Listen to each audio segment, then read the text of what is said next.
right now at 6 o'clock. They're like gold, like tiny little marbles. Look at their eyes.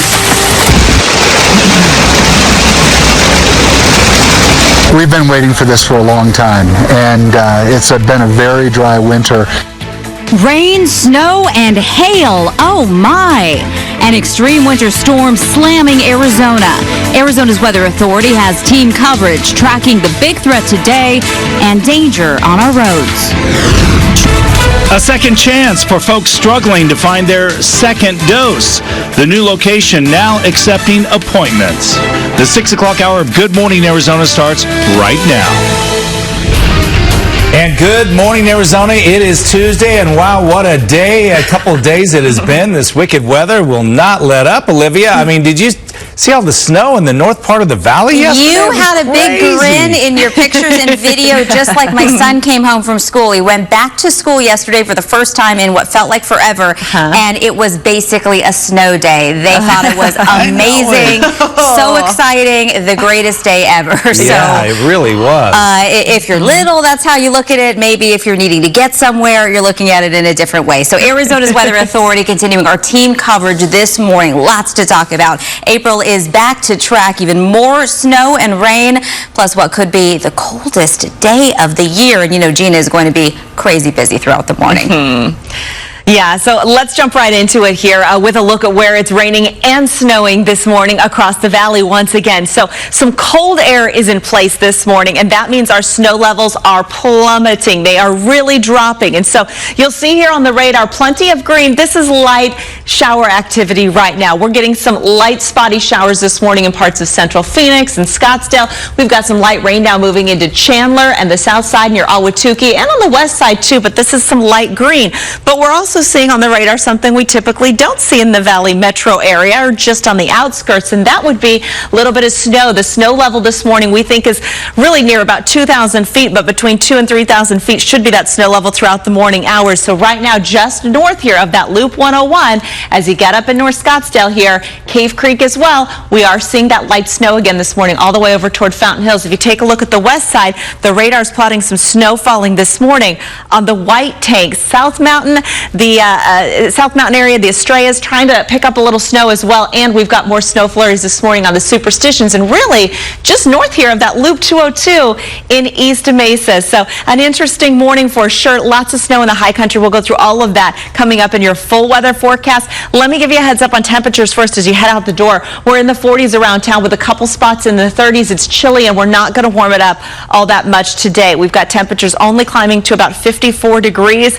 You know, yesterday, Gina, we were in the 50s around lunchtime, our high for the day. We dropped to our low for the day 2 hours later when we dropped to 36 degrees. You know, I'm thinking about those temperatures, April, and I'm thinking about all these people who have been sitting on the I-40 for hours. Wow. Yeah, so the I-40 is shut down and near Kingman because we've got a jackknife semi, and I saw some tweets, people saying, I've got a Tesla and my charge is running out. What do I do? And they're asking for help. Right, exactly. So you can see, again, they've been sitting here in this traffic, and we understand maybe 5-6 hours now.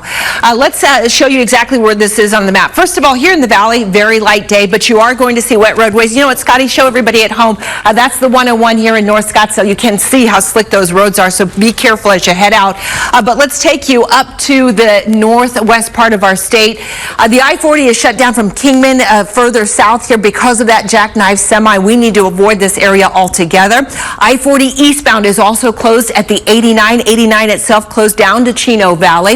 In the Flagstaff area, the 89A is closed from Sedona up to the I-17. No big surprise. Those are the switchbacks.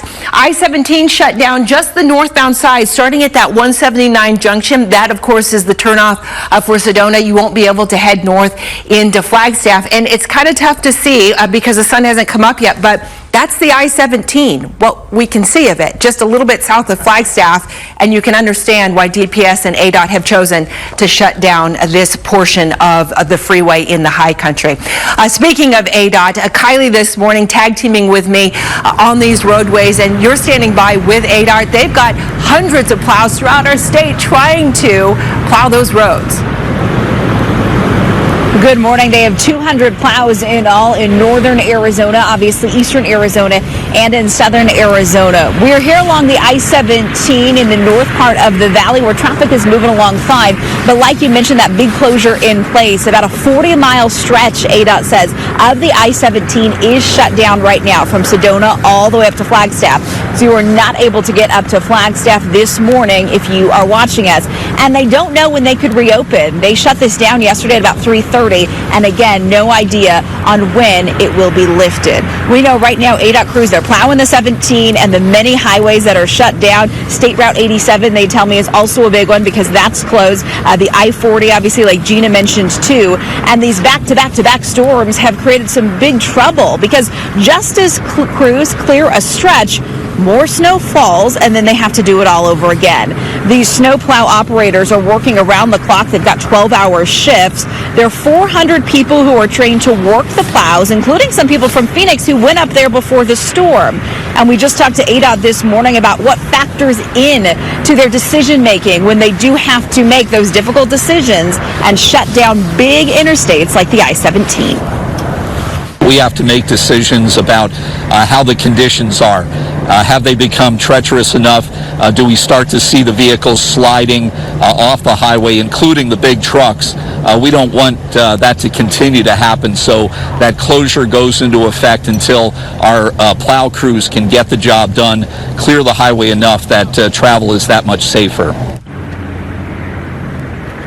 And once the weather clears up, a lot of people I know are talking about going up north to play in the snow. Keep in mind, it is against the law to park along the highway and get out and about. Guys, I know I was coming back from Flagstaff on Sunday, and I was amazed at how many people just all along the 17 were parked there, and then all the kids and the families playing in the snow. We know it's fun to play in the snow, but that is illegal. You cannot do that. So if you are planning to maybe venture up north, please do not do that because obviously you could get a little encounter with DPS. Yeah, people always do that. It's not a good idea, that's for sure. And this kind of snow is going to stick around. I mean, that's a lot of snow in the high country we're expecting. So you wait till the roads are clear. It should be there. You're going to have a great day of play, and it'll be a lot more safe for your family.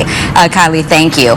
The roads aren't the only challenging spots. The trails are slick as well. North Scottsdale receiving some snow yesterday, so the city closed trails and trailheads in the northern portion of the McDowell-Sonoran Preserve. 5 trailheads are closed this morning, which includes Tom's Thumb. The city will reopen those trails as soon as the conditions will allow. Arizona's Weather Authority is staying on top of all these wild storms across the state. We've seen everything from rain and wind to whiteout conditions up north and all kinds of damage in between. So we will continue to bring you live images from all around the state all morning long right here on 3 TV, Arizona's Family. This morning, vaccinations at State Farm Stadium are back up and running after a delay because of the weather yesterday. The Arizona Department of Health says if you had to leave during the delay, they will honor your appointment throughout the week. So that news comes just as we've learned that reserved second dose appointments are now booked through February 17th. However, there is one new vaccination site with open appointments today as well as the rest of the week. Maria is joining us live at GCU, which is offering drive-through and walk-through vaccinations. And you've just learned some new information about this site that's just opening today. Maria, good morning.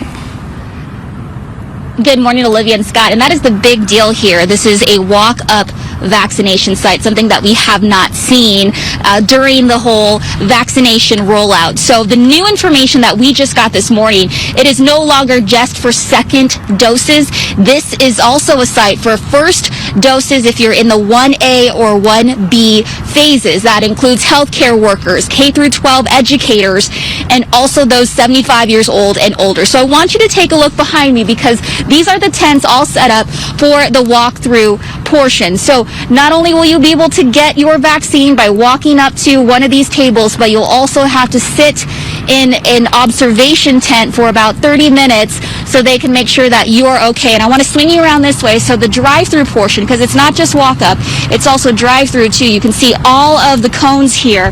And I do want to note again, the walk-up portion is a huge deal for those in this area. Take a listen.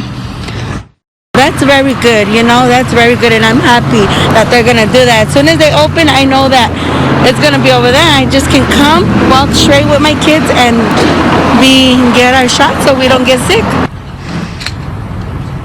So you just heard from Irene. She has 6 kids and a grandbaby and lives within walking distance of Grand Canyon University. We are near 27th Avenue and Camelback. I want you to take a look at just the setup that they have here. Irene was so stressed to find a ride for her family to the mass drive-through vaccination site like State Farm Stadium in Glendale since she does not have a car. It is unclear which phase she really fits into, but feels hopeful about getting vaccinated at some point here since she doesn't have to worry about transportation. So we're here a little early. This vaccination site does not open until 8 o'clock this morning, so the hours are 8 a.m. to 5 p.m., but it is very, very important to note you can't just show up. You do need an appointment. So we have at the bottom of your screen, hopefully, the website that you need to go to that is podvaccineazdhs.gov. That's podvaccineazdhs.gov. It's open Tuesday through Saturday, again, 8 a.m. to 5 p.m., but they are hoping to expand hours. This is Maricopa County's 7th vaccination site, so really important information for those especially who do not have a mode of transportation. Scott, Olivia? Yeah, that does make it a lot easier for some folks. Thanks, Maria. Well, as vaccinations pick up across the country, we're also learning the National Guard may be deployed to help meet the president's goal of vaccinating 100 million people in his first 100 days of office. This morning, the CDC says nearly 6% of Americans have gotten the coronavirus vaccine. That's 19 million people who have received at least one dose. And 3.3 million Americans have received both doses and are considered fully vaccinated against COVID-19. As many as 10,000 National Guard troops could be deployed to help vaccinate Americans. You can visit our website, azfamily.com, to see when you are eligible to receive your